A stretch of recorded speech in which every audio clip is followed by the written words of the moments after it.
یہ میرا کلام ذرا بڑوں سے ہے، بڑوں سے۔ ابا جی کو چاہیے بچہ جتنی غلطی کرے نا اتنا ہی ڈانٹے، وہ پھر 6 ہفتے نہ ڈانٹنا شروع کر دے۔ استاد صاحب کو چاہیے کہ جتنی بچے کی کمزوری ہے نا، مجھے پتہ ہے سب سے زیادہ کس بات سے تکلیف ہوتی ہے، آپ کے بچے نے غلطی کی ہے، آپ اپنے بچے کو ڈانٹ لیں، سمجھا لیں، آپ کسی اور کے سامنے اس کی تذلیل کبھی نہ کریں، یہ زیادتی والی بات ہے۔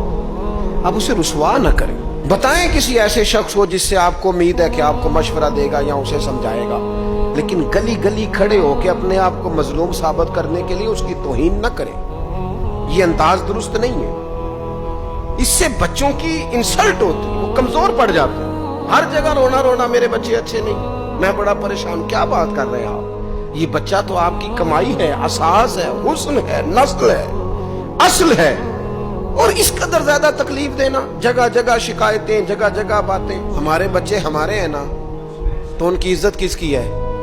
کیوں ہم گلی گلی اپنے بچوں کی رسوائی کرتے ہیں؟ کیوں کمزوریاں؟ اور جن کو ہم خیر خواہ سمجھ کے بتا رہے ہوتے ہیں نا، وہ آگے جا کے مزے لے لے کے بتاتے ہیں، تو نقصان کس کا ہوا؟ ہمارا، ہمارے قبیلے کا، ہمارے گھر کا۔ یہ دیکھیے ذرا، حضرت عمر رضی اللہ تعالیٰ عنہ مزاج کے لحاظ سے سخت ہیں، ایک نوجوان آیا، اس نے آ کے رونا۔ یہ پہلو آپ نے ضرور یاد رکھنا ہے میرے سیدنا فاروق اعظم کا، ہمارے امام، ہمارے قائد، ہمارے لیڈر، رہنما، مقتدا حضرت فاروق اعظم رضی اللہ، یہ انداز ضرور یاد رکھیے گا۔ حضرت عمر فاروق کا یہ طبقات ابن سعد میں موجود ہے۔ نوجوان آیا اور آ کے رو ہی پڑا، حضرت عمر نے اس کو روتے دیکھا تو فرمایا بیٹا کیا ہوا؟ کہنے لگے حضور فلاں علاقے کے فلاں گورنر صاحب کا مسئلہ ہے، حضور مجھ سے غلطی ہو گئی تھی، میں شراب پی بیٹھا تھا، انہوں نے مجھے درے بھی مارے ہیں، پھر انہوں نے لوگوں سے کہا اس کے ساتھ میل ملاپ چھوڑ دو، کوئی اس سے بات نہ کرے، حضور مجھ سے غلطی ہو گئی، میں مانتا ہوں، پر اتنی اذیت، اتنی تکلیف، جب مجھے سزا مل گئی، کوڑے لگ گئے، تو پھر یہ الگ سے جو سزائیں مجھے دی گئیں، یہ میں حضرت عمر کی بات کر رہا ہوں۔ میں نے جب یہ پڑھا تھا تو میں رو پڑا تھا۔ حضرت فاروق اعظم نے اس نوجوان کی بات سنی، سنو میں کیا کہہ رہا ہوں، اس گناہگار کی بات سنی، اس گناہگار کی بات سنی تو حضرت عمر رو پڑے اور فرمایا بلاؤ نا ان گورنر صاحب کو، وہ بھی بڑے سمجھدار باوقار بڑے آدمی تھے، بلایا اور بلا کے فرمایا آپ کا اس جرم پر غصہ بالکل ٹھیک، لیکن آپ کو کس نے اجازت دی کہ آپ اسے اتنی تکلیف دیں؟ آپ نے کوڑے مار لیے جو سزا بنتی تھی، اور پھر آپ نے کیوں کر کے لوگوں سے کہا اس سے ملنا جلنا چھوڑ دیں؟ فرمایا اب میں آپ کو حکمن کہتا ہوں، اگر آج کے بعد آپ نے کوئی ایسا کام کیا تو میں آپ کو سزا دوں گا۔ فرمانے لگے آپ نے کہا تھا نا لوگ ان سے ملے جلے نہ، فرمایا اب آپ ہی لوگوں سے کہیں ان سے ملاقات شروع کریں۔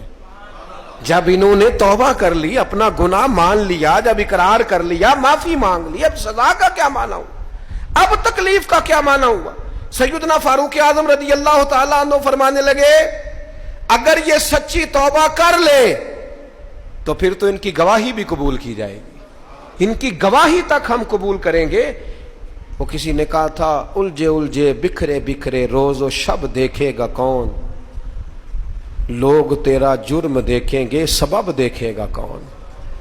لوگ معافی نہیں دیتے، لوگ درگزر ہی نہیں کرتے، انسانوں سے غلطیاں ہو جاتی ہیں، لیکن اگر کسی نے توبہ کر لی، اور صحیح حدیث میں موجود ہے نبی پاک علیہ السلام نے فرمایا اگر کبھی کسی بندے سے کوئی گناہ ہو گیا پھر اس نے توبہ کر لی، اگر کسی نے اس بندے کو دوبارہ وہ گناہ یاد کرایا تو اللہ تعالیٰ اس بندے کو یاد کرانے والے کو سزا دے گا، مرنے سے پہلے اسے بھی اس گناہ میں مبتلا کر دے گا۔